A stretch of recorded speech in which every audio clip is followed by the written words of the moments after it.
হাত পায়ে ব্যান্ডেজে বাঁধা শরীরের যন্ত্রণা, তবুও থেমে থাকেনি বিয়ের আয়োজন।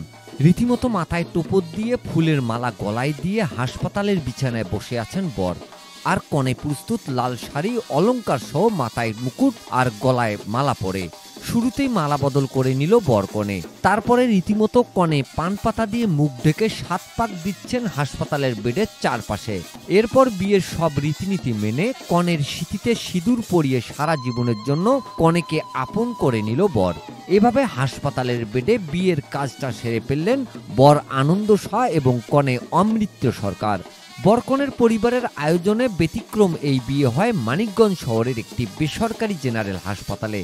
হাত পায়ে ব্যান্ডেজে বাঁধা শরীরের যন্ত্রণা ভুলে হাসপাতালের বেডে কাটানো সময় হয়ে উঠল নতুন দম্পতির সবচেয়ে স্মরণীয় দিন।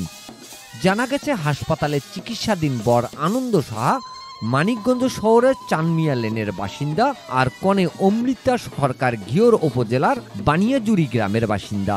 তাদের বিয়ের দিন ঠিকঠাক ছিল আগে থেকে, কিন্তু গত 7 আগস্ট রাতে সড়কে ট্রাকের ধাক্কায় গুরুতর আহত হয়ে হাসপাতালে ভর্তি হন আনন্দ শাহ। তবে বিয়ের দিনক্ষণ যাতে না পিছায় এবং লগ্ন ঠিক রাখতে বরকনে পরিবারের সম্মতিতে এবং হাসপাতাল কর্তৃপক্ষের অনুমতিক্রমে 4 সেপ্টেম্বর বৃহস্পতিবার রাত 9টার দিকে হাসপাতালের একটি কক্ষে তাদের বিয়ের আনুষ্ঠানিকতা সম্পূর্ণ হয়। হাসপাতালে বিয়ের আসরে বরকনে পক্ষের উপস্থিতি সকলেই শুভেচ্ছা জানান নবদম্পতিকে। মানিকগঞ্জে বেসরকারি হাসপাতালে এমন ব্যতিক্রমী বিয়ে যেন দেশের অনন্য নজির রয়ে গেল। নেট দুনিয়াতে এই বিয়ে রীতিমতো ভাইরাল হয়ে উঠেছে। Mizanur Rahman, DRS news.